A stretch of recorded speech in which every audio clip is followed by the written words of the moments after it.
Hello, everyone, and welcome along to the Sports Corner YouTube channel. How are we all doing today? Hopefully, you're all good, as always. And yep, we're back again for Around the World in 80 Minutes, your show on the channel, keeping you up to date with everything going on in the world of football in just 80 minutes. Hope you're all good. Welcome to everybody joining us in the stream. Of course, you might have seen that we did this last week. It was on Saturday, about 2 hours before the 3 o'clock kickoff. So it is nice to be able to do it at what I think is probably a better time in the day, Friday night. You know, we've got the whole weekend of action to come. We can really sit down and analyse everything that is to come over the weekend of action. So that is something definitely to go through today in terms of the weekend's action to come. But we are also going to go over the midweek action as well. You can see, obviously, Champions League, Europa League, Conference League, all going on as well, of course, with qualification action. So we'll go through that very shortly. But just want to say before we start, and I have a look at what you guys have been saying in the chat, if my camera does go, I apologise. I don't know what's going on. My laptop is just slowly giving up on me. So I'm going to try and sort that out over the next few weeks. And hopefully we should be back to normal again very soon. But yeah, if it does disconnect at any point, I'll just have to reconnect it back up again. It might go quiet or silent for a minute or two while I try and sort out the problem. So if it does do that, I do apologise because it can be a bit of a nightmare at the end of the day. But I will do in the stream. Diraj in the building. How are you doing, bro? Hope you're all good. Welcome along, as always, to the stream. I am doing very, very good. How are you? Hopefully you're all good as always, Diraj. Nice to see you. But yeah, for those of you that maybe missed the first episode, we did it last week. This is Around the World in 80 Minutes. Basically, as I said in the first episode, think of this as your Statman Dave or Hugh Wizzy type of show. Something a little bit more analytical, something where we can kind of delve deeper into topics rather than what we usually do on watch-alongs, where we can kind of talk over something very briefly, but not analytically break it down. This is the show for you analysts, which is perfect for you. And hopefully, as I said, you guys can get involved with everything that's going on in the stream over the next few weeks, because we're going to be doing this show while we're not doing watch-alongs. Watch-alongs will be back again around about the end of September, October time. Reason why we can't do them, as I said in the first episode, is probably because we haven't got the facilities to be able to do it right now. The only time we're going to have the facilities and the software and the equipment is, of course, end of September, October time. So until then, you've got my lovely face on the channel for a little bit of time. But as I said, we've got an hour and 20 to get through everything, which we're going to go through the midweek action first. I think that is the best starting point. And I can put myself on the big screen now for all of you to see. As we said before, 3 big competitions going on this week in the world of football. It only felt like a few, well, it didn't feel that long ago, did it really, since we had the Champions League final between Chelsea and Manchester City. But we're now back to square one again. We're back to the qualification section of the tournament. The teams that you might recognise that do tend to quite often get into the qualification sections, but never really make the group stages. We're going to go through some of those games first, and then, of course, we'll go through the weekend's action. And I think the best place to start, as I said, is the Champions League. Doesn't feel like a long time ago, does it, when we were sat here watching that Manchester City-Chelsea game where Chelsea pretty much ripped Manchester City apart in that match. And played incredibly, incredibly well. As Sean Evans is in the building. How are you doing, my friend? He says, hello, mate. Hope you're well. I'm doing fantastic. Hope you're good as always, Sean. Can we call the Conference League the Mickey Mouse Trophy? I'll come on to the Conference League in a bit, because I am one of those bizarre people that is going to put my hands up and say I think it's a good thing.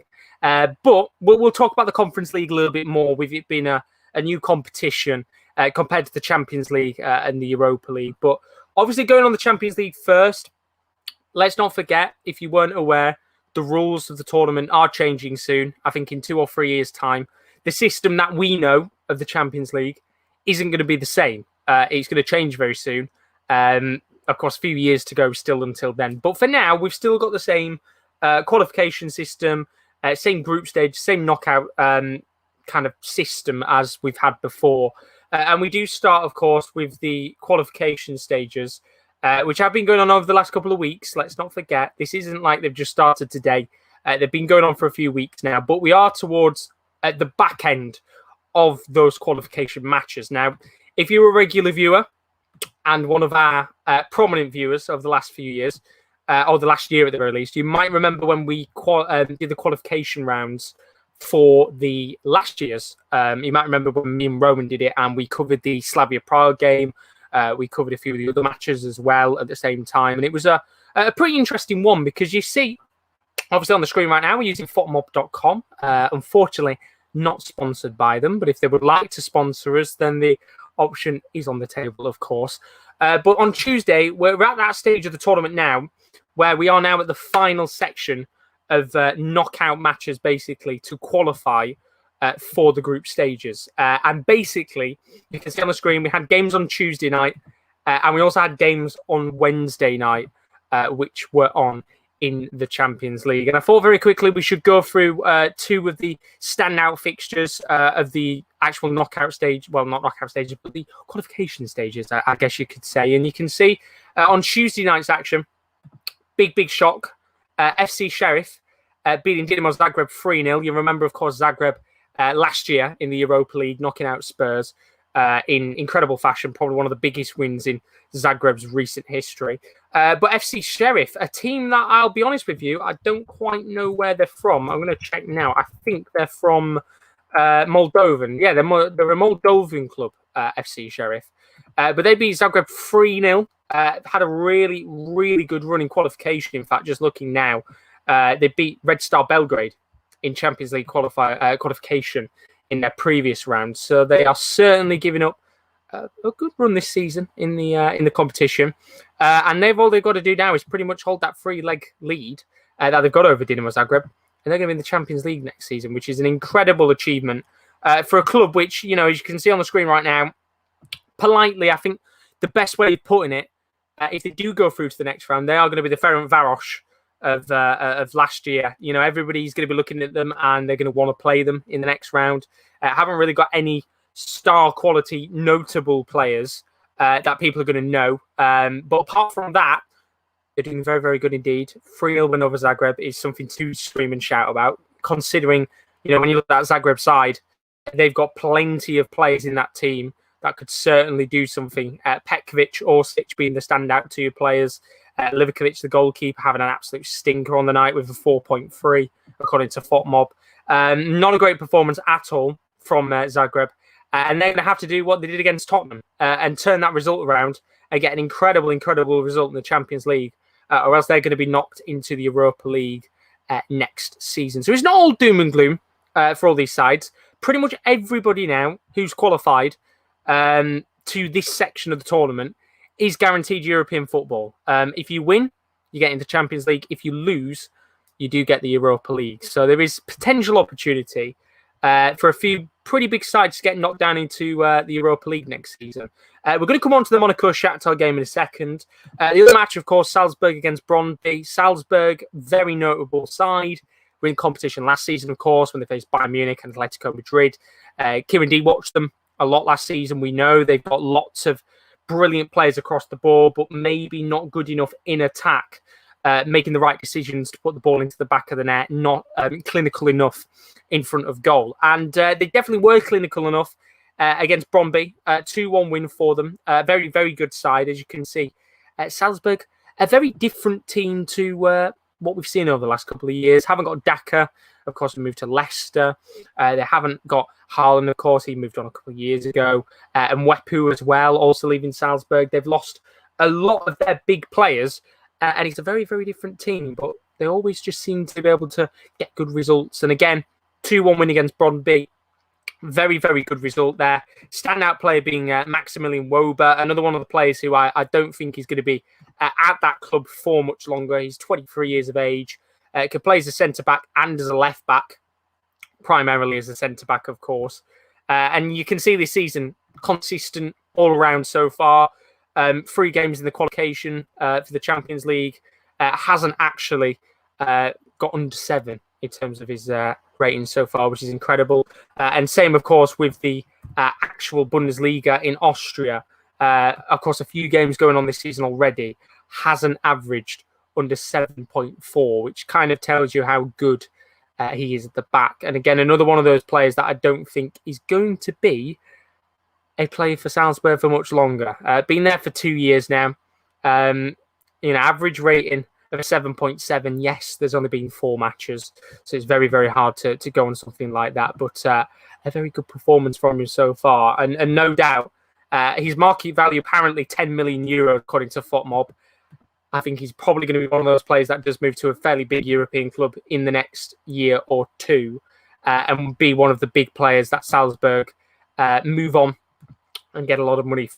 Big against Bron, big good result for them. Of course, the big game though, Monaco against Shakhtar.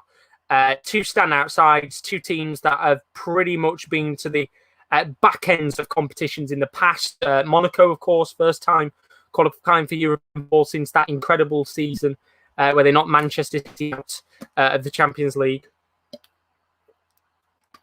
And of course, quick drink break, Shakhtar as well.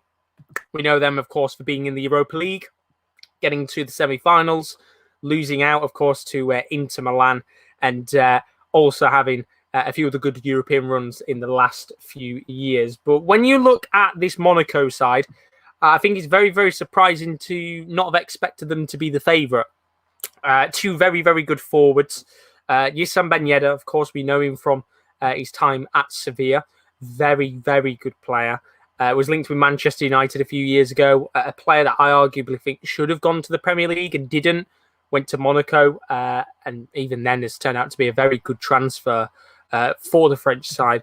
And also another player up top who has been ever so consistent, Kevin Volund. For the last couple of years, he's been an incredible player.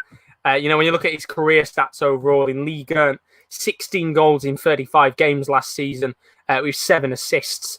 At Bayer Leverkusen, only 50 goals, which I think you could say, yes, maybe isn't as many as you would expect from a player of his quality.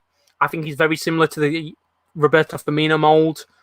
Does like to hold the ball up a lot more, doesn't tend to really score as many goals. But I think his time in Ligue 1, he's been able to prove that, yes, he can score goals and he can assist as well. And I'm really surprised that neither of these two showed up on the day. But, when you look at Shakhtar as well, which is what we look at now, Shakhtar, of course, predominantly known for having Brazilians at the club. Let a lot of their players go recently. Marlos and Tyson, have been the 2 kind of key players over the last few years for them. Tyson's left the club, gone back to Brazil, I think to Flamengo, I think if I'm correct. And Marlos doesn't really play as much for them now. So when you look at the team, it's a very, very different Shakhtar side to the side of 2 or 3 years ago. When it had the likes of Stepanenko and Piatov and Marlos in there. It's a very different team. Of course, as you can see on the screen, Anatoly Trubin, who has kind of stepped up to be Piatov's replacement. Brilliant performance from him, 8.56 saves. Very, very good performance from, I think he's fairly young, isn't he? 20 years old. And for me, probably another player for the future that could go on to do some pretty good things at a high level in football. But when you actually look at the side itself, very, very different team. Tete and, this kid, of course, Manuel Solomon, you'll know in the past we've had quite a lot of experiences and history with Manuel Solomon on this channel. Very, very loved player for being Israeli and an absolute beast, of course. Not the best game against Monaco, but again, another talent that Shakhtar is going to be keeping an eye out on. Not one player they're going to want to lose in the next year or two. But in terms of actual players they brought in Marlon from Sassuolo on the cheap.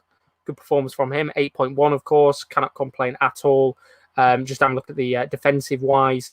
11 clearances, 4 headed clearances, 6 tackles made.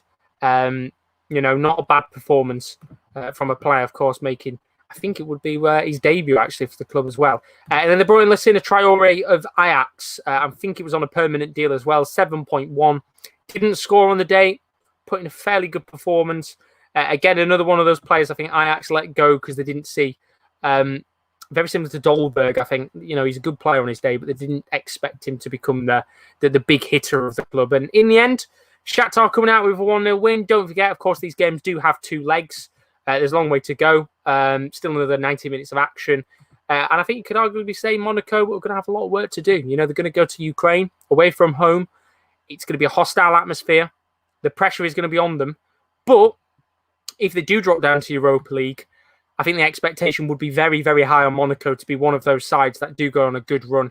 I would expect a quarter semi-final run from a team that has got a lot of quality on board. And, when you even look at the bench of Monaco, they've got a few players that can come on and make a difference.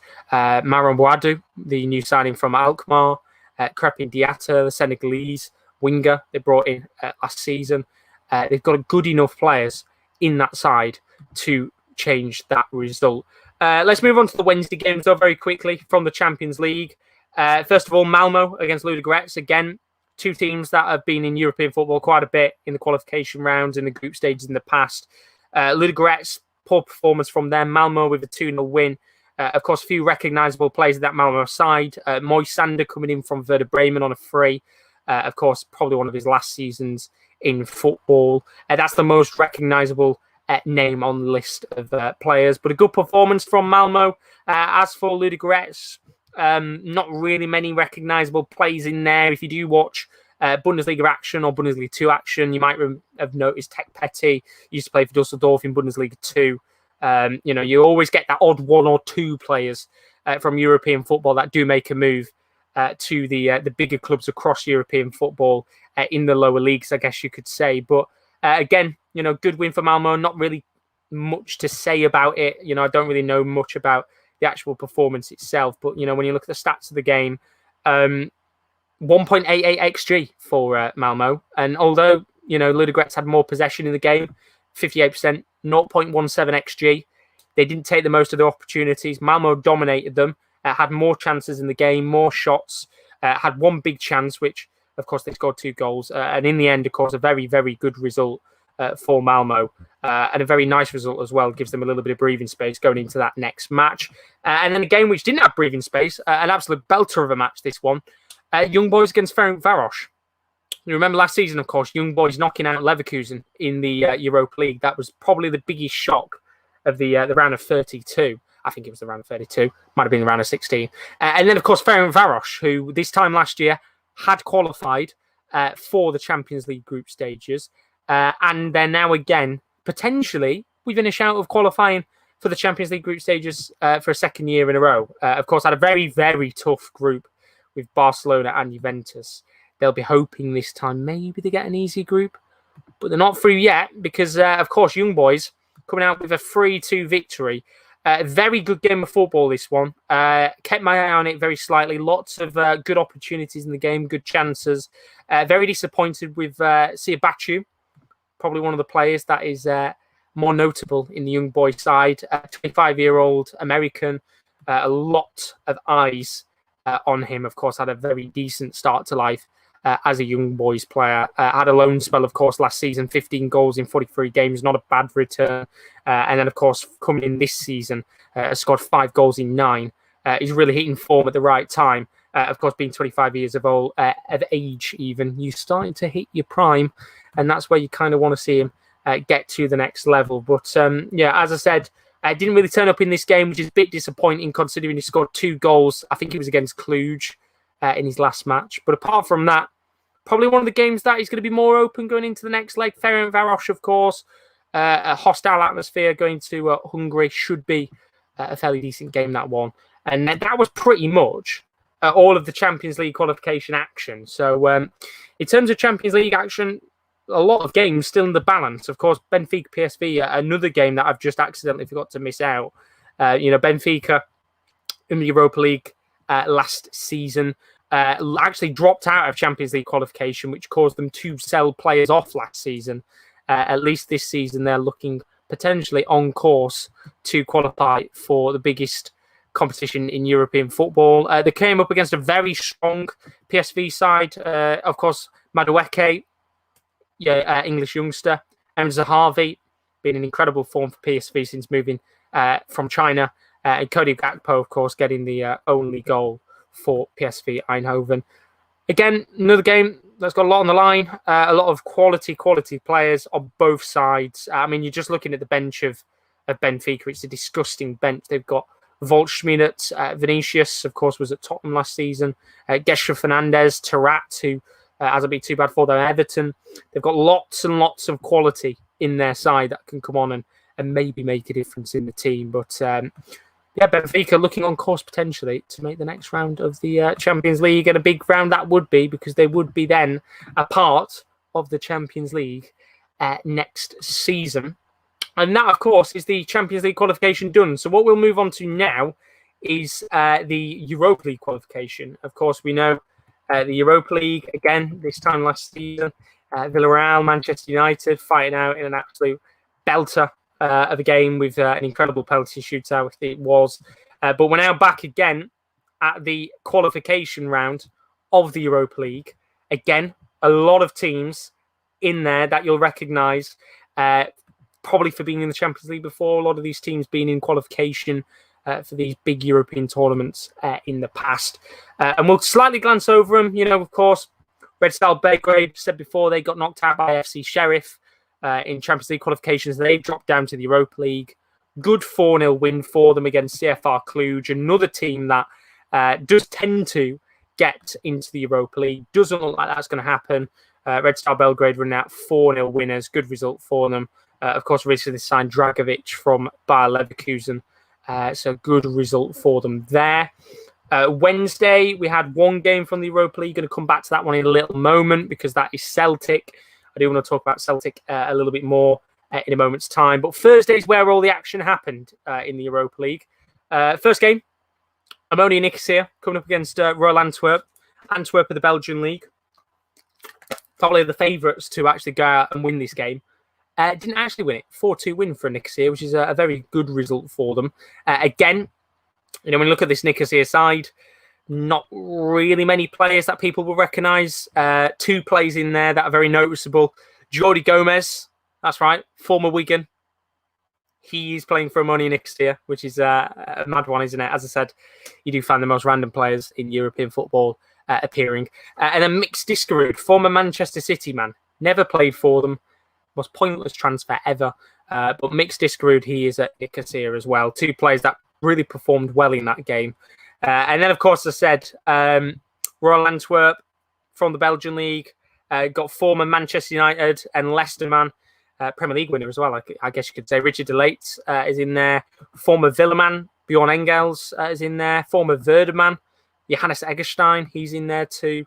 So they've got a few players in there. Just recently signed Rajanine Golan as well, who was on the bench. Just came in. First game, of course, debut going back to the Belgian League. Very, very disappointing match for Royal Antwerp. A lot of work to do going into their next game. As Carl is in the building. How are we doing, Carl? Hope you're good as always. Welcome along to the stream. Hopefully you've had a good week, and hopefully you're all good as always. Probably the shock of the Europa League so far. Maybe you could say the other game we're going to talk about a little bit later on. Randers won, Galatasaray won. You might remember a few weeks ago, or about a week ago, wasn't it, when Galatasaray played off against St Johnstone of Scotland in the Europa League qualifiers. Very nearly got knocked out by them.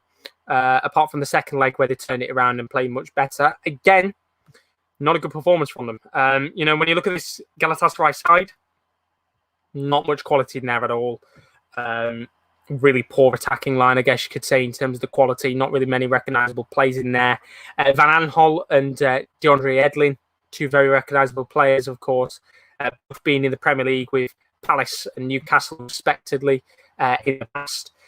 Only one draw. Very, very disappointing. A lot more quality on the bench, of course. They've got Radamel Falcao, who might be leaving the club soon. Faguli, Babel, Turan.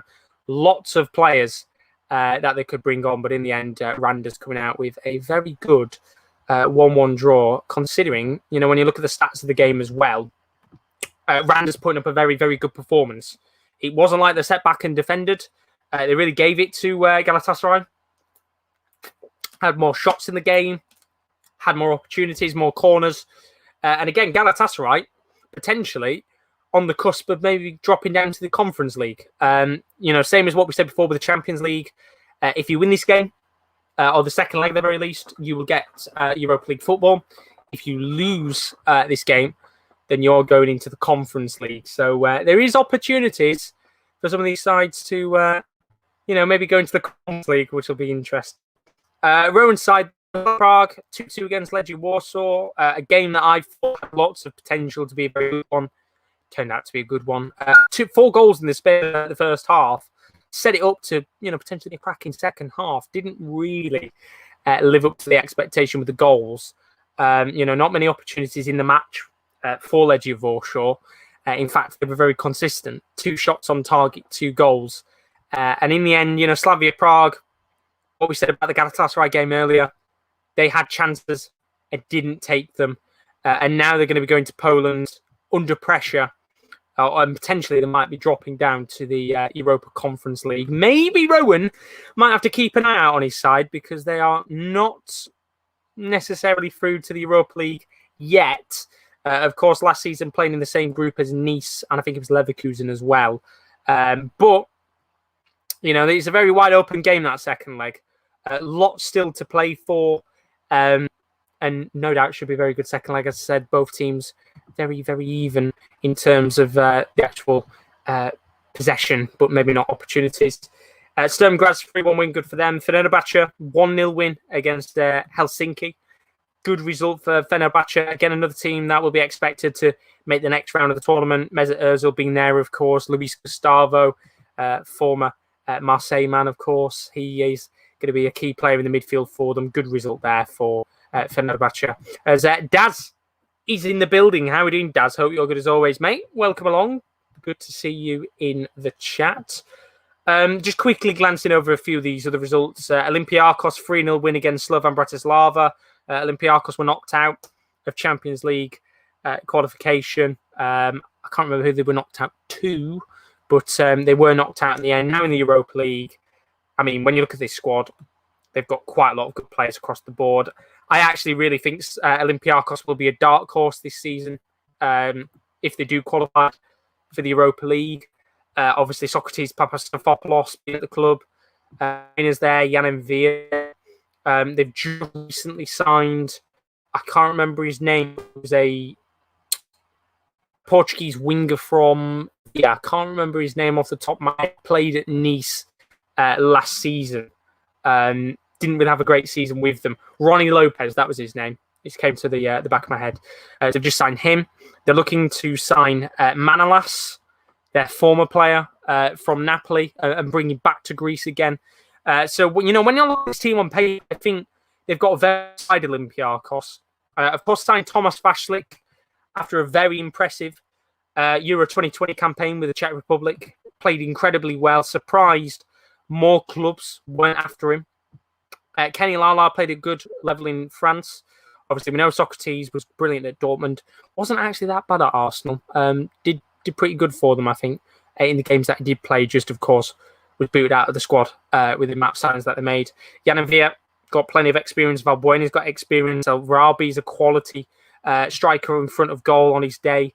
On the bench, they've got Onyekuru. They've signed Kunde from MINS quite recently. So they've got lots of players in the side that I think can make a difference. And I have to say, I do think Olympiacos could be a little bit of a dark horse next season in that match. Apparently, is it the Liverpool game is 12:30? Have I put it down as 2:00? Where is it? I have indeed. Apparently, it's 12:30. Let me have a check. I think I might be wrong. And you probably are right. So let me change that. And I'll put that down as 12:30. Let's move that. There we go. 12:30. Okay, there we go. That's it. All sorted for you. Liverpool, Burnley, 12:30. I don't know why I got it down as 2:00, but you are right indeed. It is 12:30 when that game is on. Don't know why I've got it down as 2 because there never is a 2:00 kickoff on a Saturday. But yeah, Liverpool, Burnley at 12:30. Going over the rest of the games, Rapid Vienna 3-0 win over Zoya. Good result. Rangers against Alashkert. Probably one of these games, I think, for Rangers where it was a night, not a memorable night at the very least. One of those nights where they made it much more harder for themselves. John Lundstrom, I think it's his first game as a Rangers player, got sent off. A player that I think is too big for his boots, of course, left Sheffield United on pretty bad terms. It gets sent off. So no doubt if you're a Sheffield United fan, you were probably laughing a little bit at the fact Lundstrom was sent off. Of course, not the best of starts in a Rangers shirt. But apart from that, a good win in the end. Morelos with the only goal in the match. They're going to be going, of course, to Alashkert in their second leg, hoping that they can get a result and get themselves through to the next round. I'm pretty sure they will. Look, at the end of the day, I think this Rangers side is more than good enough to do a fairly decent job and get themselves into the Europa League. But I want to quickly go over to the last game from the Europa League. From the other side of Scotland, from the green side, Celtic. What a brilliant, brilliant performance from Celtic. They came up against AZ Alkmaar. Alkmaar last season, probably having their best season in the Dutch league for quite some time. Have, of course, lost a few players. They've just recently lost Boadu to Monaco. We spoke about that earlier. A big, big loss for them. And Celtic coming up with a very, very big 2-0 win under their new manager, Ange Postecoglou, of course. Not the first name I think anybody was thinking of for the Celtic job. But so far, seems to be working out all right. They lost that first game against Hearts, I think it was. And ever since then, they seem to be getting back to their best. And it was a good 2-0 win against Alkmaar. When you look at this Alkmaar side, a few recognisable players in that squad.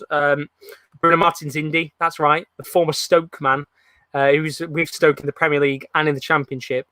He's now playing in the Europa League level. It's mad, isn't it? He was inside. A few of the recognisable players in there. Timo Leschert, playing the Bundesliga before. He's in there. Coop Miners, very, very talented player, I have to admit. Another player that I think is destined to move to one of the top clubs in European football in the next season or two. But yeah, I think a very, very good result for Celtic. And the one player I want to pick out from that side is this man, Kyogo Furuhashi. Now, if you were to ask any Celtic fan who he was before he joined, I don't think anyone would have known who he was. I'll be honest with you, I don't really think I've really heard of his name myself. But what a player, this guy is. 26 years of age, can play on the left, can play on the right, can play as a striker, very versatile. And he's a very, very good poacher. I was looking earlier, actually, at his record to see what his record was like in general across his former clubs. And, you look at his first club, FC Gifu, 68 goals. Sorry, not 68 goals. I mean, if it was 68 goals in 18 games, it'd be bonkers. 18 goals in 68 games. It was not a bad record. Let's not forget that he's, 4 years ago? So he would have been 21, 22, averaging about a goal every 3 games. That's not too bad. And then Vissel Kobe, 111 games, 50 goals. Very good return. Averaging, again, a goal every 2 or 3 games. He's come to Celtic, and my Lord, I mean, if he plays the way he does, it might be a case of him not being at Celtic for long, because so far, 6 games, 6 goals, 3 goals in 2 games in the Scottish Premiership. He scored in the League Cup against Hearts at the weekend.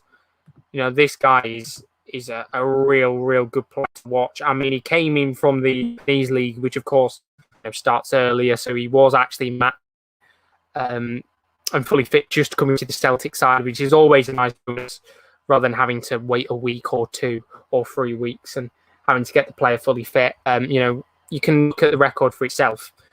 Came in off the back of scoring in his last 4 games, comes to the Scottish Premiership, scores a hat-trick against Dundee, scores another goal against Hearts, scores against Alkmaar. These guys have a very, very good run of form, and it wouldn't actually surprise me if by the season in Scotland he is the top scorer, potentially, because I think he's going to have a lot more game time than Edouard does, especially if Edouard does leave by the end of the season. But, of course, Celtic going through a good run of games. Joe Hart being in goal, I think, is another difference maker. Look, at the end of the day, he might be 34 now when he's getting on, but I think Joe Hart still brings a little bit of experience at the back for Celtic. Another player that arguably has dropped off over the last couple of years, didn't have a great time at Torino, didn't really play at Burnley, struggled at West Ham. It was one of those at the end of the day where he didn't have the best of times in the world. But at Celtic, he's got a home now. And I think the Celtic fans will massively appreciate what he brings. That wisdom, that knowledge, that experience. They have been struggling for a little while, Celtic, with the goals. They've conceded too many, in my opinion. But, you know, when you look since Joe Hart's actually come into the club, he's actually done a fairly decent job. You know, I think if we go back a little bit from the actual first game of the season, where is it? There we go. That's kind of roughly, this kind of section here was where Hart was on at the club. You know, they lost to West Ham 6-2 in a friendly, lost to Midtjylland 2-1, two very stupid mistakes in that game, lost to Hearts. And then you can kind of look since Hearts come in. Yes, they did concede 2 goals against Hearts, but, you know, clean sheets against Dundee, Jablanek and Alkmaar. It's not bad at all. And let's not forget, they've got a big game coming up in 9 days' time against Rangers. That's going to be a very exciting game, of course, old firm derbies. And never ones to sleep on. And, you know, big week for them. Could qualify for the Europa League. Could get a big win against Rangers. There's a lot of pressure on the line for Celtic this week. And no doubt we'll have to see whether or not they can hold on. And hopefully get a few wins this week. But I know Daz has asked in the chat, when are the watch-alongs back? They will be back around about the end of September, October time. There'll be videos here and there. But as I said, the reason why is purely because the guys and myself, we haven't got the equipment and things to be able to do it until then. So for now, there'll be other videos going up on the channel with myself to keep the channel nice and busy so it's not empty for 3 or 4 months. But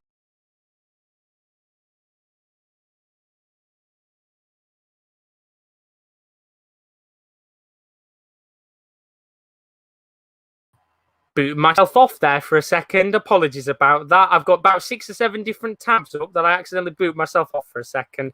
Typical me to do that. But yeah, going back to what I was saying before, yeah, we will have watch-alongs back around about September time. We'll have them back on the channel again. There won't be as many as we had last year, as I said before, because of COVID. You know, we had lots of time available to do it, but we will have watch-alongs back. And we'll be covering the Champions League, Europa League, Conference League, all the big competitions in football. And talking about the Conference League, we'll very, very quickly glance over it next. Of course, the Conference League, brand new tournament. I think it's a good thing. You know, other people might disagree and say, well, actually, no, it's not. You know, we actually might think it's a boring tournament that nobody really cares about. But look, you know, we've not really talked about the Conference League because, of course, it's not really started until now. But I have to say, I think the Conference League is a very good tournament. And the reason why I think this is going to be a good addition, look, this isn't going to be a fan's favourite. You know, people aren't going to be sitting down specifically to watch games in this tournament. Not maybe until the latter stages, the quarters, the semis, when the big teams come up against each other. But I think at the end of the day, this does give more opportunities to smaller clubs across Europe that maybe wouldn't have made the Europa League and the Champions League. And I think for those teams, it is a massive privilege and a massive bonus to qualify for a tournament like this. And as I said before, look, for teams like Tottenham, for example, who, you know, have got very, very big, high-quality squads, they will not feel like they should be here. And that's understandable. You know, you look at big teams across European football, they will not feel like they deserve to be in this. They will feel like they should be in the Europa League and that.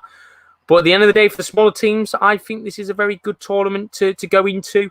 I think that this is going to open doors for other teams to go on good club runs, make history, have experiences that they wouldn't have had this tournament wouldn't have existed. So I think for the smaller clubs, it's brilliant. For the bigger clubs, they're not going to care as much. They're going to probably feel weaker sides until it gets to the later stages.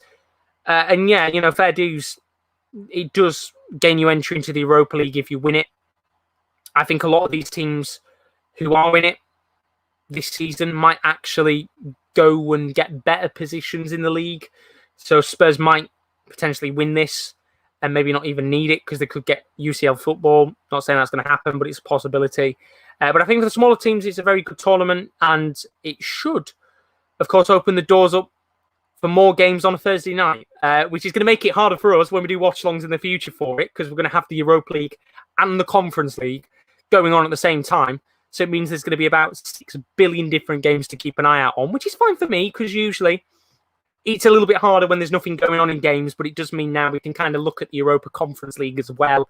We'll have 2 tournaments going on at the same time. But apart from that, I think it's going to be a fairly good tournament for the smaller teams. But going back to the actual games themselves, we're going to very quickly glance over them because we've got about half an hour of stream time left. Of course, all games played on Thursday night. And a very big shock, of course, yesterday in the Conference League. And this is when you know the tournament isn't deemed as big because it's all the way past Copa Sudamericana and everything else. But Daz has asked in the chat, will I be doing any darts watch-alongs again? And who do I think will win the Darts World Cup? Yes, there should be some darts watch-alongs in the near future. I think I might be going to the Grand Slam in Leicester. So that might not be one I cover, but like the World Championship and the Grand Slam and things like that, yeah, I probably will be covering them on the channel, so do keep your eyes out for that. Might also be looking to do some of the floor tournaments with the Super Series, so that also could be something to look out for. But apart from that, who do I think is going to win the World Cup? I think if Wales... Well, I think Wales will be the favourite, but if Scotland take Gary Anderson and Peter Wright, which I don't think they are, with the tournament being abroad, I don't think Gary's going to go, so Peter won't go. But I think if Peter Wright and Gary Anderson do go together, then I think Scotland will be up there for a good shout as well. England, I think Chizzy and Wade, I think are the 2 that are most likely to go right now. I do think England will be up there as well, but I'm going to go Scotland and not say Wales because everybody else will. But back to the Conference League very quickly. We'll go over the big games, of course. Union Berlin, first time qualifying for European football, started in style. 4-0 win. Former Liverpool man, Taiwo Wanyi, 2 goals and an assist. Very good performance from him. Max Kruse as well. You know, you'll recognise him if you watch Bundesliga football. Quality player, absolutely quality player. You know, has been around the blocks in Germany, but is a bloody good player. Getting a goal for himself in the match, quality performance. You know, he might be 33 years of age, but I'll tell you something, this guy has still got it in the locker. Just one of those players that I think gets better as he gets older. And a really good win for Union Berlin should mean they qualify for the next round of the tournament. Aberdeen losing to Karabag, 1-0 win for Karabag. Another side, again, as I said before, a team that you would expect to qualify for various tournaments. Karabag, a very disappointing result for Aberdeen. Lots of work for them to do in the next round, or the second leg at the very least. Went very attacking in the game with a 3-4-3. Karabag more preserved with 4-2-3-1 in the end. You can see stats-wise, Karabag actually dominating the game with Aberdeen only having 1 shot in the whole match. Kind of proves how bad they played. As Gav is in the building. How are we doing, Gav? Oh, you're good, my friend. Welcome along to the stream. Good to see you, as always. Probably one of the shocks of the night. Rakau Chestauka. How do I pronounce it? Rakau Sestauka. How the hell you pronounce that? I'm going to try and pronounce it somehow. But either way, Rakau. Eventually, I'll pronounce it. Rakau. Let's go with Rakau for now. Rakau coming up against Ghent. Ghent having an absolute stinker of a season. You know, we know Ghent, of course, for the name, but they're having an absolute stinker in the league right now, I believe. In fact, when you actually look at the Belgian league, they are currently sat in 12th. We're very nearly sat in the relegation zone, actually, in the bottom 2. So not a good start for them whatsoever. Really, really poor. And again, coming into the Europa League, very poor again. Rakau beating them 1-0. A game which Rakau didn't have many opportunities. Ghent dominated. You know, when you look at the quality of the 2 sides, you know, Ghent, yes, they don't have a great deal of quality in terms of world-class players, left, right, and centre. But look, at the end of the day, I think this team should do much better. Ghent really struggling right now. Got all the work to do, and if Rakau could win, it would be a massive result for them. And let's not forget, guys, if you do lose in the Conference League, you do not qualify for anything. So it really is a case of win or bust, or else you're not going to be making it through to the next round of the tournament. As I don't know, do you do watch-alongs, Gav?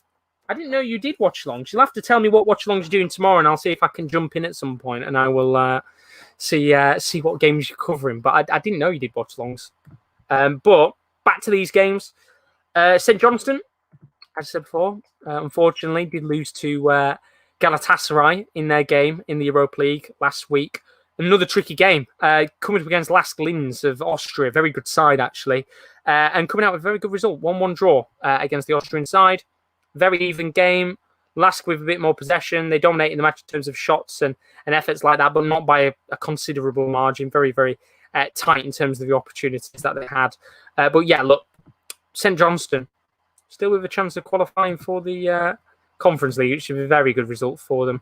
Other big games, Basel, 3-1 win against Hammarby. Probably expected. Basel got a few decent plays in there. Just recently signed Esposito on loan from Inter Milan. Very, very good deal for them. 19 years of age. Wonder kid, I guess you could say, for Inter Milan. Definitely got a good future. And if he can keep going and bag a few goals here and there, he might just be maybe increasing his market value a little bit. Hat-trick from Arthur Cabral in that game, Brazilian. 23 years of age, signed for them a season or two ago. Again, another player I think is going to be very, very good in the future. Look at that record. Incredible in Switzerland so far. Was very good last season. Scored a goal every 2 games for Basel. Joined them permanently last season. 32 goals in 44 games. He is a class player, Arthur Cabral. 5 goals already in 3 matches this season, averaging an 8.4. Again, another player that I think could maybe make the top 5 leagues of European football very, very soon with how well he plays. And yeah, very good player overall. Trabzonspor 2-1 against Roma. Very, very good game this. 2 high-quality teams coming against each other in the Conference League.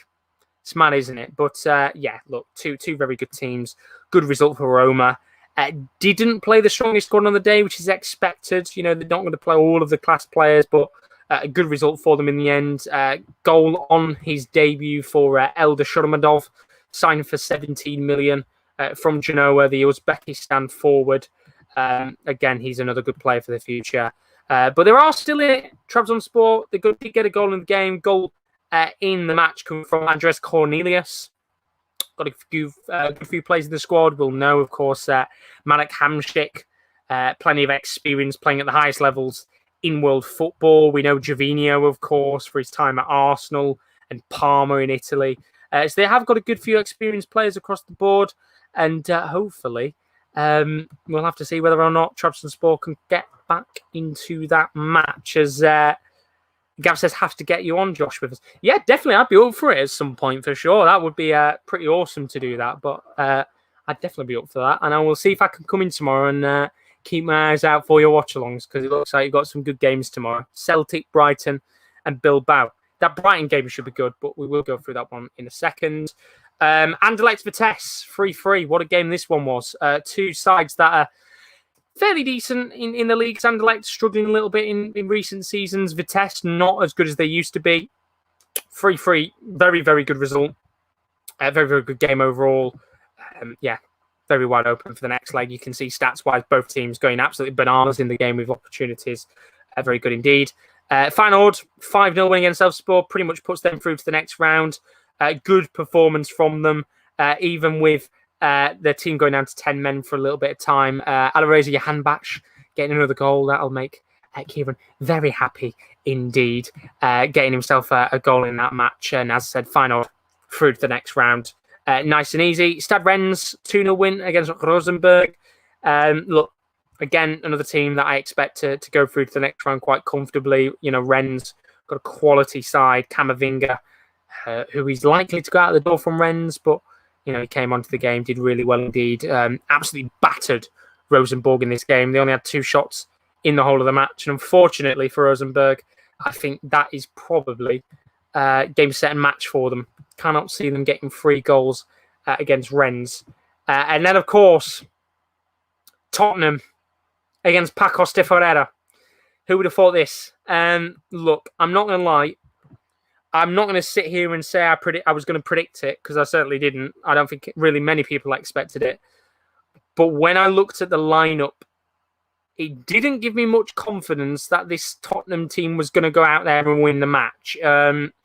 You've only got to look at the bench for Tottenham and see they had absolutely no one they could bring on that was going to make really as much of a difference that anybody would have if they were a first-team player. All youngsters on the bench.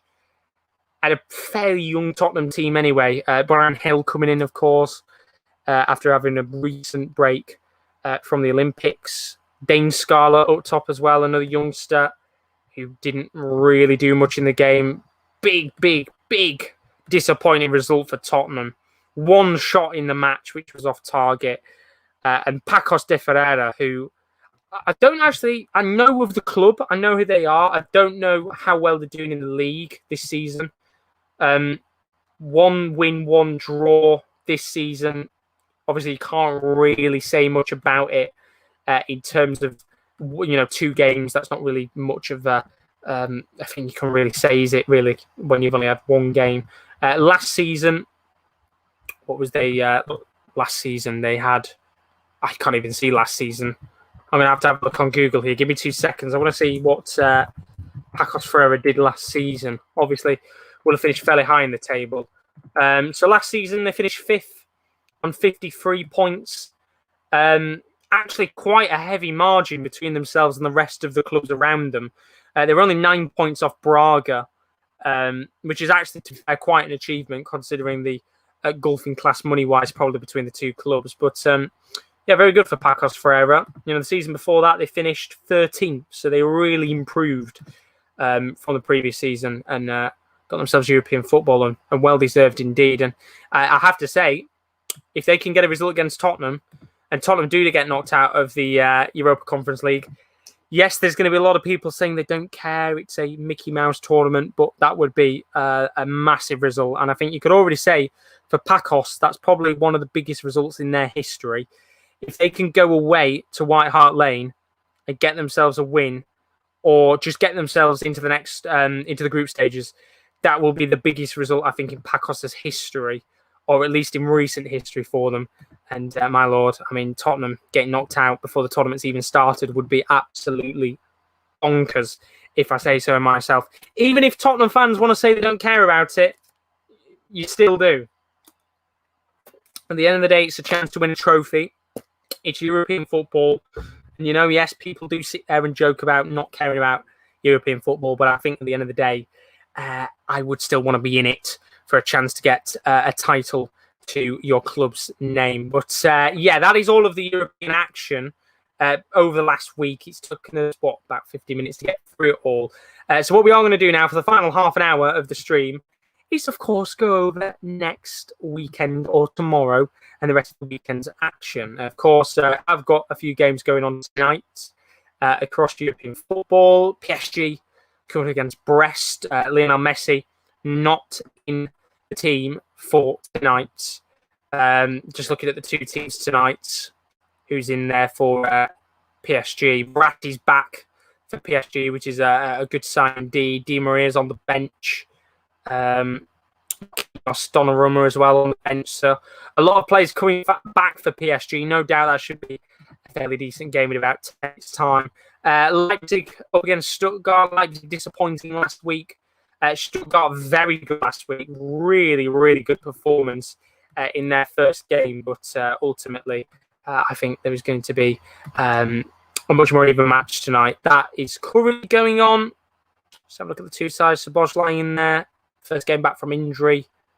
No Silas for Stuttgart. I think he's still actually out, suspended, because of everything that was going on with his agent, which is absolutely bonkers. But let's move on to, as I said, the weekend's action. Now, as you can see on the screen, it's been going down on the bottom of your screen for a little bit of a while now.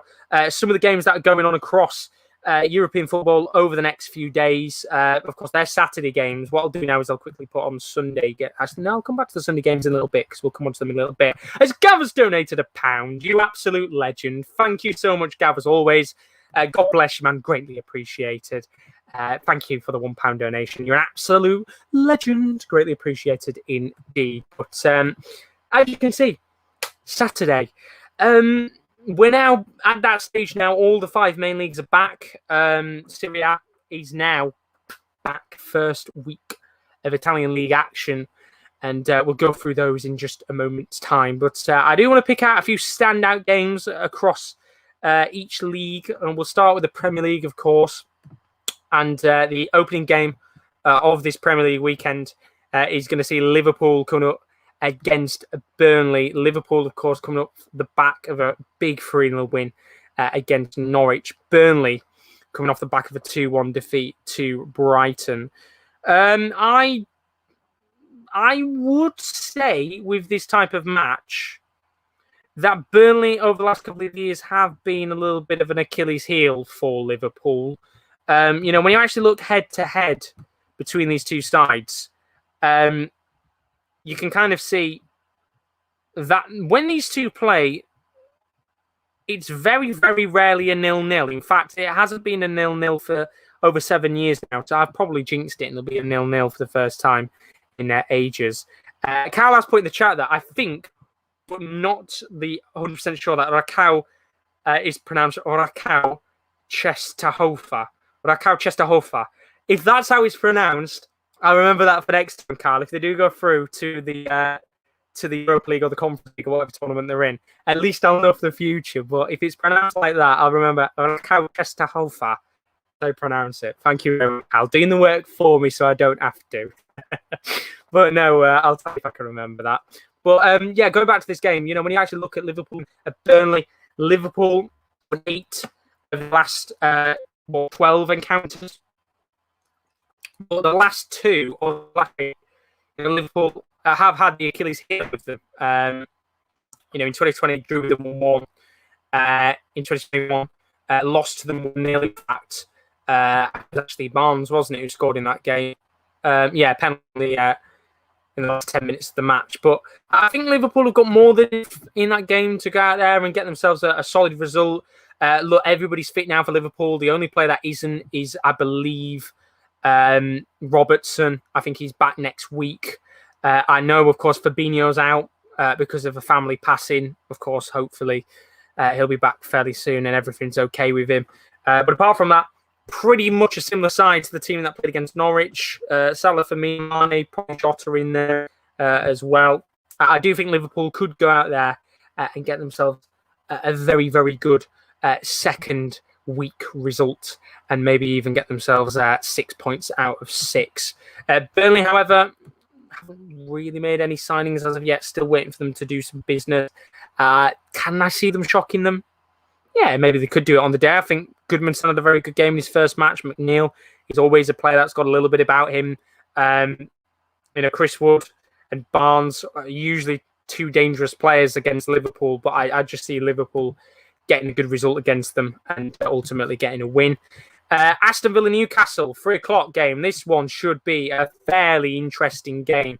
You can see here with the stats, Villa have not lost to Newcastle in their last 4 meetings.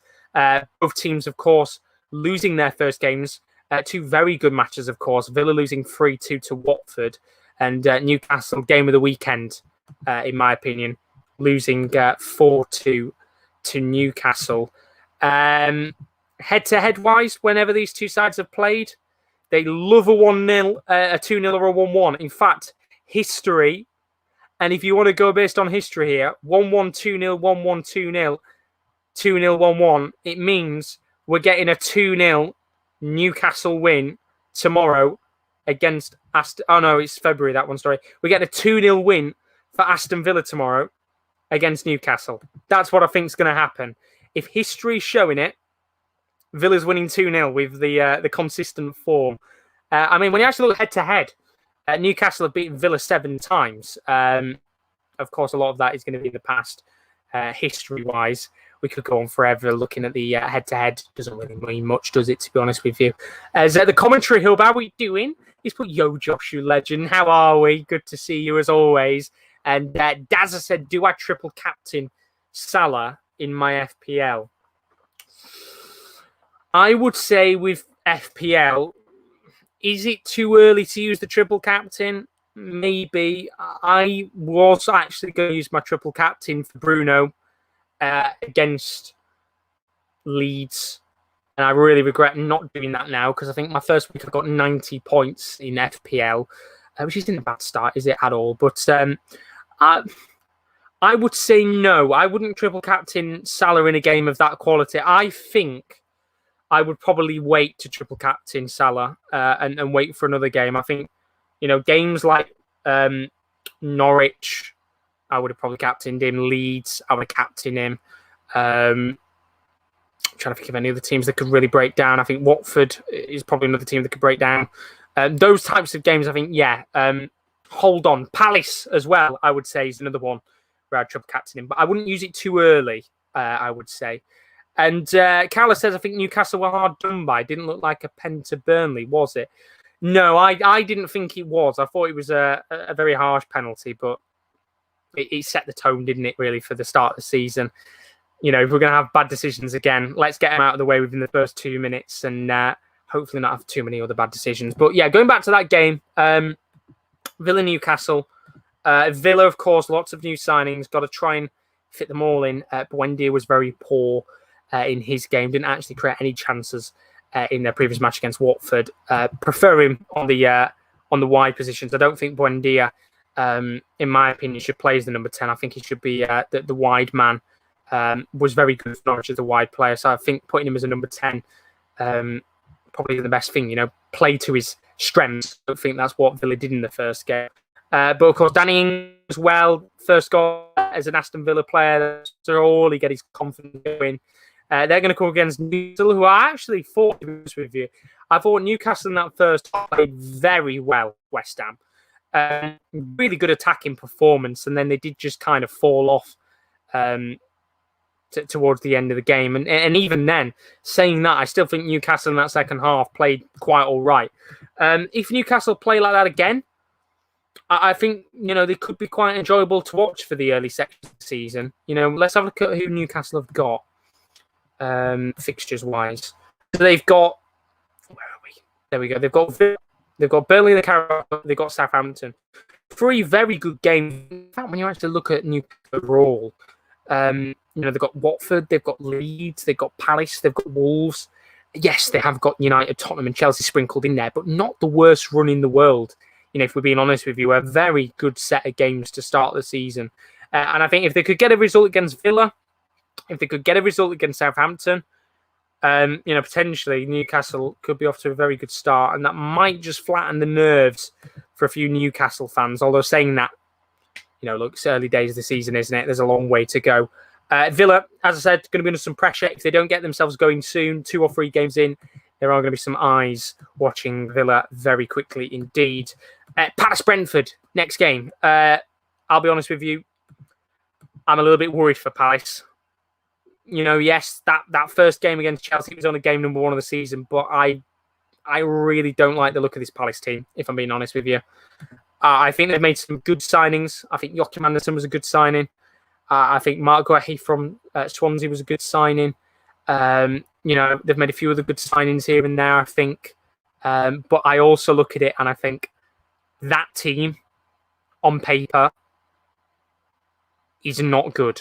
Take out Zaha and put in, I don't know, I don't want to say Eze because I think Eze is a very good player on his day, but, put somebody else in there, take Zaha out, and that for me quite easily looks like a championship side. No disrespect to Palace, sorry. Guai is a great goalkeeper. I think he's very good on his day, but I think for me, I worry about Palace a little bit. In fact, I was going to do my Premier League predictions at some point. I did them about a week ago. I was going to do a video for it and never actually recorded it. But in my prediction, I put Palace, as I get them up. Let's see what we put Palace. I put Palace 15th. But I'm also tempted. I was very tempted to put them in the relegations. I said Palace are probably going to sack Vieira before the end of the season. I just don't think he's going to be a good manager for the club. I think he didn't do great in Nice. And I worry for him a little bit at Palace with this side. A midfield for me of MacArthur, Riedewald and Schlupp doesn't scream quality whatsoever. But you never know. Strange things have happened in life.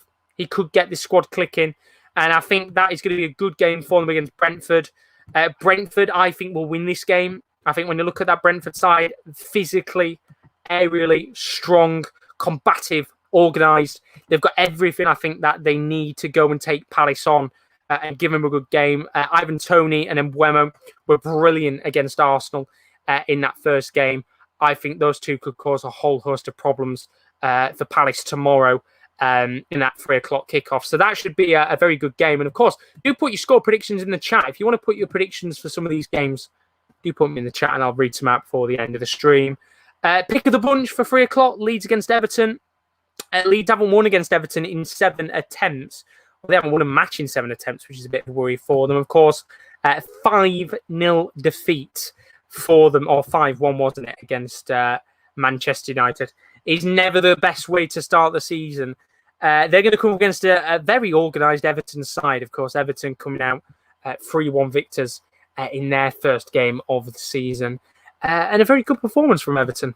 Of course, coming under Rafa Benitez, we spoke about him before. I think he could do a very good job at Everton. A very organised manager, something that I think Everton have needed for a little while. But this should be a good game. You know, Leeds, very organised. It's all about the press. It's all about the Bielsa system. It's high intensity. And I think this could be a very good game. In terms of goals, I think this has got potential chance for goals in it. You've got an organised, very, not rigid side, very organised, I think is the best way to put it. They're a very organised side. You know, Rafa Benitez, he has his set way to play a team, and those players have got to stick to it. If they're not up for it, they're out of the squad. You know, you've only got to look at the likes of James Rodriguez, for example, and Moise Keane, not really in the team, kind of booted out. I think this could be a very good game indeed. And I think this has got potential chance for goals. I'm not going to say who's going to win it, but I think this one has got a real capability of being a very exciting match overall. So do put your score predictions in the chat. Just looking at what you guys have been saying in the chat. Dad's going for 3-2. I'm guessing he meant for the Palace-Brentford game. Of course, we'll see with his other predictions. Then Gavin says he's got Everton down as my flops of the season. I mean, on my prediction, I put Everton 10th. I think they'll not do great this season, but I think they'll probably get mid-table. I think, you know, when you look at that Everton team, they've got two very good forwards. You know, Richarlison is in the form of his life. Calvert-Lewin is in very good form. The signings that they've made, I don't think are great. I think they're just good squad additions. I think Andros Townsend's not a bad squad addition. Same with Damari Gray, but they're not players that are going to take you to the next level. And I think still there's certain positions they need to improve on. I still think they need a fullback. You know, Seamus Coleman, yes, was good a few years ago, but now isn't nowhere near as strong as what he used to be. You know, he's getting on with age. So that is Leeds Everton. We'll move on now to Manchester City against Norwich. Of course, the last time these two sides faced off against each other, Manchester City absolutely pounded them 5-0. Norwich, though, did beat them, of course, in that incredible 3-2 game. What a match that was. One of the best games of the Premier League season, wasn't it? Buendia and Todd Cantwell were in an absolute riot in that match. And let's hope we get something similar, because Manchester City, who really struggled in that game against Tottenham, didn't they? Really struggled. Struggled without a striker. And, of course, everybody now pretty much fit, apart from, I think it was Phil Foden. So they could put Gabriel Jesus back into the side. But the question will be, you know, we've got 9 days of the window left. Will Manchester City sign a striker before the window shuts? To me, with the way it sounds, no, I don't think Pep will. I think he'll be very stubborn and he won't sign a striker, which would just be so Pep-like to not get himself a second man up top. I think he will feel like he can put Sterling or Ferran Torres up there. And I think that will cause them major issues if they don't go out there and get themselves another striker. But in a game like this, I think against a team like Norwich, I think they've got more than enough to go out there and get a result. Norwich, of course, a very different team to the team that came up 2 seasons ago. They've got Pierre-Lise Melou from Nice, Billy Gilmore from Chelsea, Milo Rashica, who's coming from Werder Bremen, Geno Lulis coming in from PAOK in Greece. They've made plenty of signings, but I don't think they are the Norwich of old. I think Buendia is a massive miss for them, and he's certainly somebody that they're going to be missing for quite some time. So I think Manchester City will win this game quite comfortably. When you look head-to-head between these two sides, you can see it's not often that this game has less than 3 goals in it. In fact, look at that. I mean, it's bonkers, isn't it, with history's past. 2 0-0s in there, but 7-0, a 6-1, a 5-1, a 3-2, a 5-0. If you're going to predict, I would have put down goals in this one, but maybe the lack of striker might cause them a few problems. Then, of course, the half-5 game, Brighton against Watford. Brighton, of course, looking not too bad in their first game. XG-wise, always do brilliant. And the same for Watford. I think this could be another very good game. Watford, probably a team that's going to surprise quite a few people. Got a very African contingency in their squad. Dennis, Sarr, Etebo. They've got a very good African set of players in the squad. Truce Kong as well is, I think, Nigerian, isn't he? So they've got a lot of African players in the team, but a very strong forward line. Dennis and Sarr, very quick players with lots of pace. Of course, we know Sarr was already linked with Liverpool and Manchester United not too long ago. It was like last season, wasn't it, when he was linked? So he's got the qualities to play at the very highest level. And I think if he keeps playing well with Watford this season, he might just buy himself a move to one of the big clubs in the near future. But this guy as well, Emmanuel Dennis, scored his first goal as a Watford player on his debut against Villa. Played very, very well in the game, getting an assist as well on the board. Let's not forget, this guy last year was scoring against Real Madrid in the Champions League. He's a pretty decent player on his day. Struggled at Cologne, but I think in the Premier League he might flourish very well. As for Brighton, not really much has changed in terms of the side. Not made many signings at all. Apparently they are looking to bring in, I think it's Cucurella from Getafe, and I think it was Darwin Núñez as well into the club from Benfica. And I would have to say, if Brighton don't bring in a striker fairly soon, I do worry for them a little bit. It's going to be a rinse and repeat again, and that they struggle XG-wise. But should be a very good game, that one at 5:30. But we'll whiz very quickly through some of the other games. We've got about 5 or so minutes left of the stream, 5 or 10 minutes. I might have to run a little bit over. As I said, 80 minutes maybe isn't a long time to get through everything. Standout games in Germany, Leverkusen against Gladbach. Should be a good game. Gladbach, of course, getting a good result against Bayern Munich, first match of the season. Leverkusen as well. Not a bad start to their life. Again, another game that has goals. And I remember covering that game between Leverkusen and Gladbach. 4-3, I think it was. I was watching Liverpool Man City. And I think that was the game, if I'm correct, where Lazaro scored, I think it was an overhead kick. And it was one of the best goals I think I've seen of the whole season. It's absolutely nutty, if I'm correct. I might be wrong. In fact, I think I am wrong. Oh, no, I am right. Yeah, there we go. Valentin Lazaro right at the very bottom. Scoring a very beautiful goal in that game. That should be a thrilling match to watch in Germany. Otherwise, of course, return of Italian football. Inter got a new manager now. Of course, lost Lukaku as well. Big loss for them. Got Dzeko in as well as I think it was Denzel Dumfries. Going to be interesting to see how Inter do this season, considering they have lost their big man up top. Atalanta as well, potentially looking like they're about to lose a few of their players. Duvan Zapata looking like he's going to be on his way out to Inter. And Lazio up against newcomers Empoli. Lazio, of course, managed by former Chelsea man Lazari there. Maurizio Sarri is what I wanted to say. And apart from that, La Liga, not really many big games going on. I think Barcelona against Bilbao should be a good game. Barcelona, good result, of course, in their first match against Sociedad. Bilbao, of course, very organised team, should be a fairly decent game. But that's kind of about it on Saturday. Let's quickly go through some of the other games on Sunday. They'll go through your screen now. We'll come back to the Premier League in a second.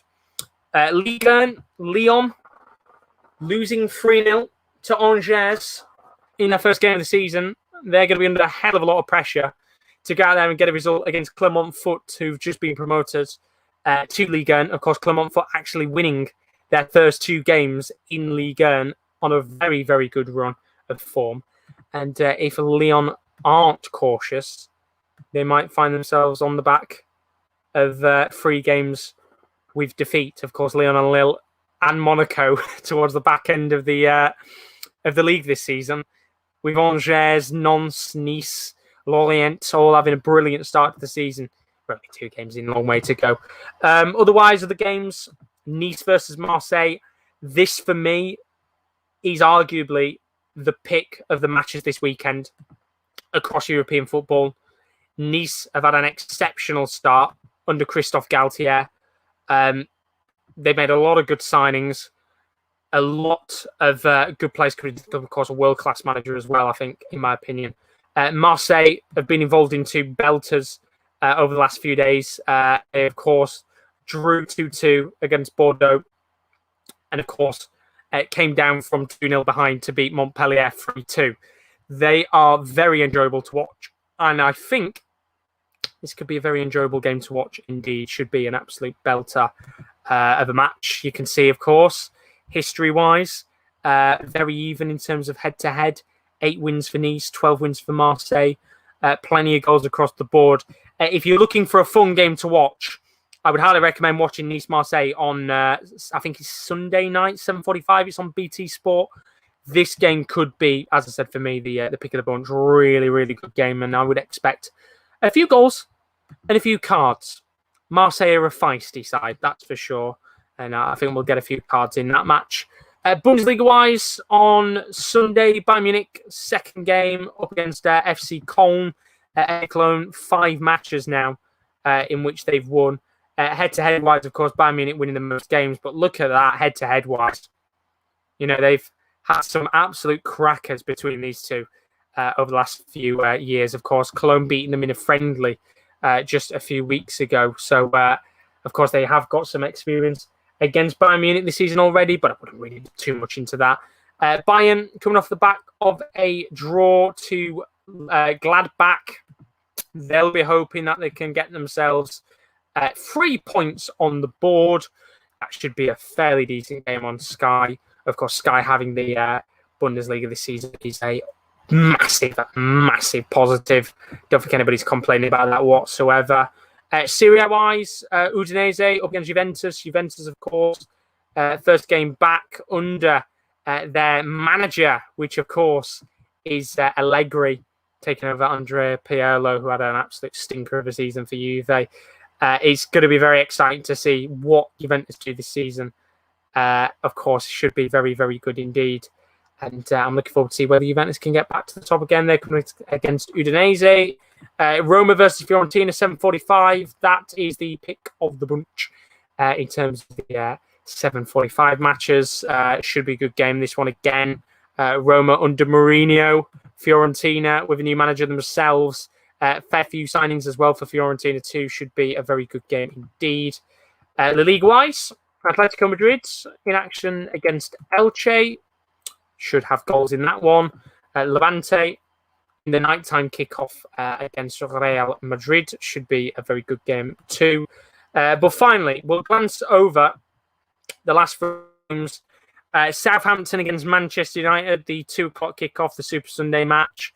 We know, of course, the last time Man United faced Southampton, they beat them 9-0.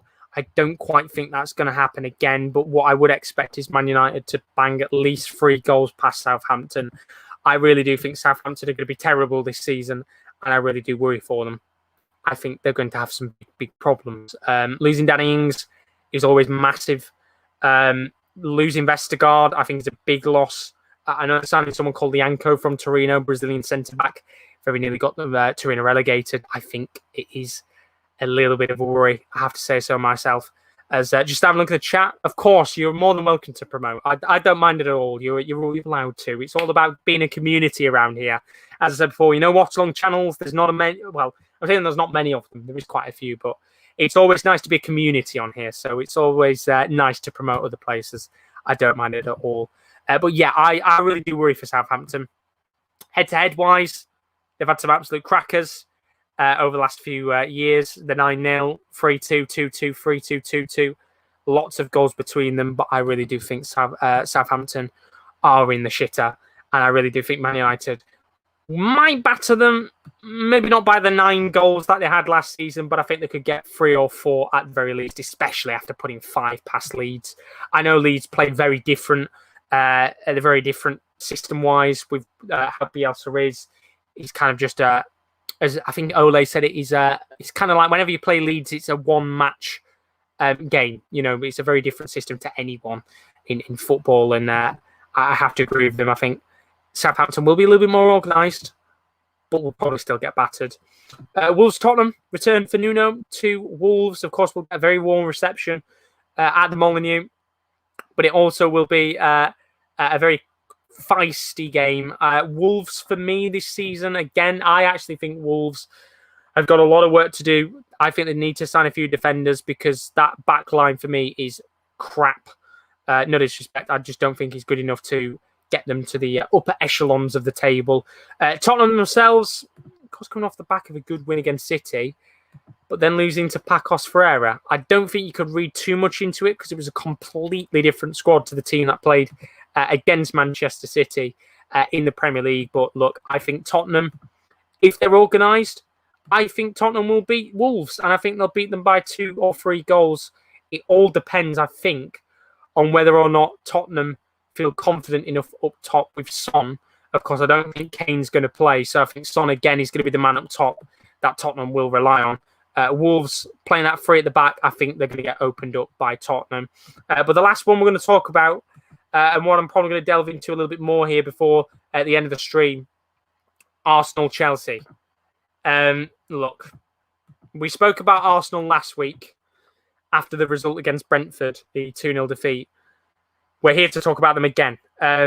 Chelsea coming off the back of a 3-0 win against Palace. Very, very good result. Was pretty much a training match against Palace, to put it politely. I think the best thing is to say, I'm just going to get rid of that very quickly. Arsenal coming off the back of a 2-0 defeat. Just outside of the relegation zone. So don't worry, Arsenal fans, you're not getting relegated quite yet. But you might be in there by the end of Sunday night because, of course, Chelsea might have Romelu Lukaku playing in this game. I think he will have a part to play, but whether or not he starts the match, I don't know. I know that Arsenal have just announced in the last half an hour or so the signing of Aaron Ramsdale, which I think is a very interesting signing money-wise. But this, for me, is the stat that kind of puts it into detail. Arsenal will have spent 129 million after the signing of Aaron Ramsdale. Of course, that is without net spend. We're not including the players that they've sold in there. But that does now mean Arsenal have spent the most money of any Premier League club this season, in front of Manchester United, who spent 114 million, and Manchester City, who, of course, spent 100 million on Jack Grealish. The question that needs to be answered: with the 129 million that Arsenal have spent, has the squad been upgraded? I would have to say no. I think there's a lot of like-for-like replacements in there. And more than anything, I think there's a lot of replacements that were needed. Of course, Odegaard coming back in isn't a replacement because they needed somebody to replace Odegaard. So, of course, bringing Odegaard back doesn't...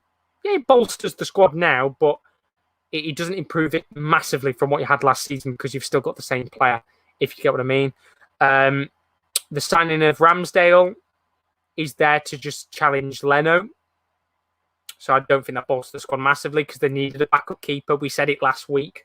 Renarson isn't going to challenge Leno, so we needed somebody to go in there and, of course, challenge Bernd Leno, and Ramsdale will. Do I think the signing of Ramsdale is a lot? Yes.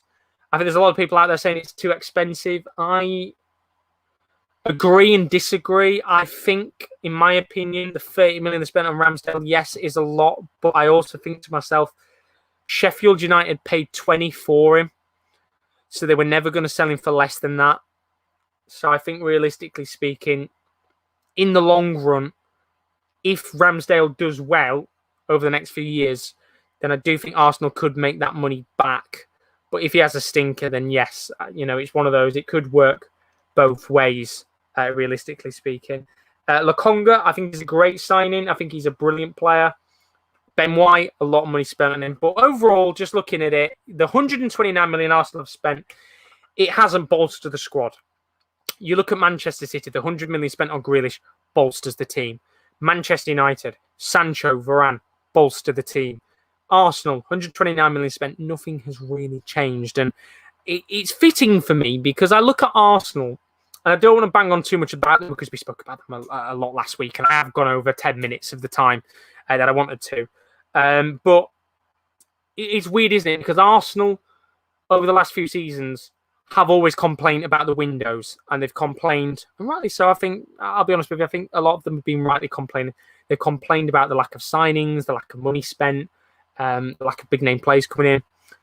What would annoy me most as an Arsenal fan is the fact that they have spent money, but they've not spent it wisely. You know, they've spent 130 million, which for Arsenal is a lot of money. You know, I want to very quickly get up transfer market again and get Arsenal transfers up and just have a quick look over the last few seasons at the signings that they've made and the money that they've spent. So that we're going to do that now very quickly. Let's share the screen again, and we'll share the transfer market window very quickly before the end of the stream. So there we go. There's the signings that Arsenal have made, coming up to a sum of 132 million. Just 3 million quid more than I've put down on the table. Obviously, Ben White for 52. We spoke about him before, a lot of pressure on his shoulders. Odegaard for 30. I think that's a good signing. That's one of those I can't complain with. Ramsdale for 25. Yeah, he's a little bit expensive, but he's 23. Could make money off of him in the future. But overall, in terms of outings, 26 million gone for Willock. So net spend-wise, it's about 100 million. When you look back at past windows for Arsenal and the money that they've spent, you know, we go back to last season. They spent 76 million, and that is over the space of 2 windows, by the way. That's the summer and the January window. They only spent 76 million, let go of 17. You know, net spend wise, that's about less than 60. 1920, that's when, of course, Pepe came in for 72. They spent 144 million between the 2 windows. That, of course, again includes the January window. Of course, Saliba and Tierney costing about 50 million pounds between them. Departures wise, they let about 50 million quid go. So it roughly is about 100 million quid. So this window here, specifically, is about the same amount spent as the window now. And Pepe, as much as he's not lived up to the hype and to what we expected, he did boost Arsenal's squad. Kieran Tierney did boost Arsenal's squad. David Luiz, yes, he had a stinker. Wasn't great, but at that point, did boost Arsenal's squad. Martinelli coming in for 6 million. Boosted Arsenal's squad. You know, we could go through all of these players, and you know, most of them did boost Arsenal's team. You look at the window now, and as I said before, it's like for like replacements. It's money waste. I wouldn't say wasted, because realistically speaking, all these players could turn out to be very good deals. You know, I could sit here and it could turn out that all these players are going to be very good signings, and I sit here and be horribly wrong. But realistically, for me, I just don't think Arsenal have spent well. I think they have spent really, really poorly. And if they don't get a result against Chelsea, which I think is very, very unlikely, but it would be so Arsenal to go and get themselves a 1-0 win against Chelsea. I don't know what it is. It's just the most unlikely of results is always when Arsenal seem to deliver. And I genuinely think that there is a real chance that they could get something against Chelsea and, you know, shit out a 1-0 result. But, you know, realistically, I'm going Chelsea to win this game. I think they'll have too much quality for them. I think they look really, really good. And I did put Chelsea down to win the league. I think Chelsea will do it this season. I think they've got a real good chance of winning it. If they sign Jules Koundé, I think he could take the defence to another level. Him, Thiago Silva, Rudiger, Christensen, Chalobah, the quality of players they've got in that team, Aspie. They've got so much experience and depth at the back. If they get Jules Koundé in, that I think Chelsea are going to win the league, if I'm being honest with you. I really do think they're going to do it this season. But yeah, I think they'll lose against Chelsea. And this will be a good game to watch. Maybe if you're not an Arsenal fan, probably not the one you want to watch overall. But yeah, I think Arsenal, if they do lose, they're going to be under some pressure. I mean, I'll tell you something. If they lose that game, they'll be going into a game against West Brom, I think, midweek. Midweek on Wednesday. They've got West Brom in the Carabao Cup, which is weird to think, isn't it? Arsenal in the second round of the Carabao Cup is just wrong. But after that, they've got Manchester City. Again, a game I think most people are expecting to end in defeat. And then, of course, they've got Norwich, Burnley, and Tottenham. Tottenham, again, North London derby, going to be a very exciting game next month. If they don't get a result, there is going to be some real worries. And when you actually look back, they lost. I know you can't read much into club friendlies, but they lost to Chelsea. They lost to Tottenham in the MINS series. They drew to Rangers. They haven't had a good run in their friendlies either. And that is a real worry for me. And the pressure will continue to grow. And if we do get to that international break and they haven't won any games, I think even with the Carabao Cup, if they go and lose to City and they are sat on 0 points, I really do think there is going to be a big worry for Arsenal fans on the games to come. You know, they've got a much nicer run, I would say, with some decent games in there, but the pressure will be on Arteta. And I will have to say, in my opinion, it will be a very nervy time for Arsenal fans because they'll want him out of the door as quick as they possibly can. But that's all the games for the weekend. Just looking at what you guys have been saying in the chat, Abdu Mike, welcome along to the stream. It says, here in Brazil, we think that the European teams play the Club World Cup with no desire. Do you think Flamengo and Liverpool was a difficult game, or Liverpool really didn't play to the fullest? First of all, I have to agree with you. I think European teams don't play the Club World Cup to the fullest. I think a lot of those clubs that do play in the Club World Cup, as we said before, specifically the European sides, don't take it too seriously. I thought, and I know it was a while ago, that game, I do think Flamengo, when they played Liverpool, was it 2 years ago, played very well. I think they played brilliantly well in that game against Liverpool, and I thought they easily deserved something in that match. I just think, I'm looking at that Liverpool team now, it was actually pretty much the strongest team that they could play. So credit to them in that respect. But I do agree with you. I just think the Club World Cup is a very disrespected tournament. Yes, the European clubs don't see it as much as a big tournament, but I also think, as you said yourself, the South American sides and the other teams that qualify take it very seriously. And we watched, and we actually covered it on the channel, the last Club World Cup where Bayern took on Tigres. Again, Tigres very disappointing in that game. Bayern Munich absolutely dominating them in that match and coming out with a 1-0 win. I just think European clubs don't take the Club World Cup seriously. Same with the Super Cup. I think the Super Cup, again, is another disrespected tournament. Yes, I know a lot of people take it as a pre-season friendly, but in my opinion, I look at the Super Cup and I think to myself, the Super Cup is still a piece of European silverware that if my club was in it, I would want them to get it. Look at the Villarreal fans when they were there. They were passionate. They wanted their club to win it. And I look at it and I still think it's a big European trophy. Other people will go, oh, it's only a pre-season trophy at the end of the day. It doesn't really matter.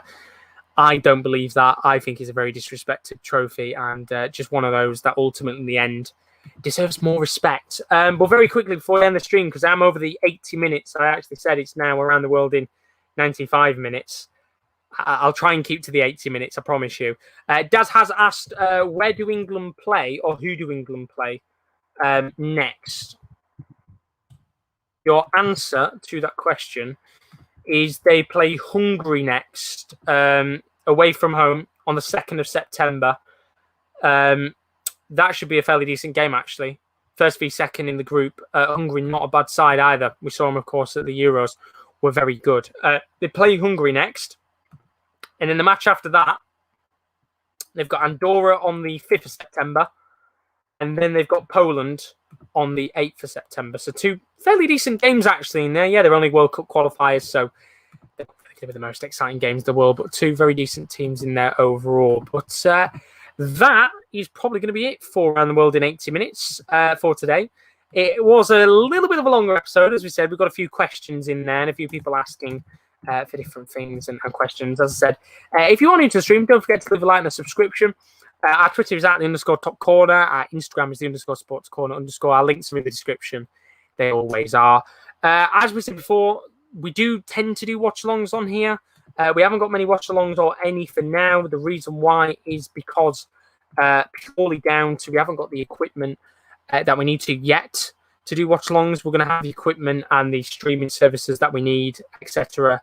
At the end of September into October. So they will come back watch-alongs for the Champions League and the Europa League and the Conference League and the things like that. So apologies for the lack of watch-alongs until then. But as for now, we will have Around the World in 80 minutes to cover you until then. There'll be a few other things in between as well. But I hope you guys have enjoyed it. Don't forget to leave a like and a subscription. I'm probably going to do Around the World in 80 minutes every Friday at 7 o'clock. I think it's fairly good to have a schedule. And I feel like that's the perfect time to do it on a Friday night when we can look at the weekend's games ahead. And of course, we can talk through them in great detail. But as I said, we'll be back on Friday for the next episode of the series. But as for now, don't forget to leave a like and a subscription if you are new. We'll be back probably with there might be a midweek video here and there looking at some of the games from midweek with the Carabao Cup and things like that. Might even do the draw live for the Carabao Cup, actually, because we can do things like that in the meantime. But as for now, thank you very much for watching. And I hope you have a fantastic morning, evening, or afternoon, wherever you are. And we'll see you again soon on the Sports Corner. We'll see you later.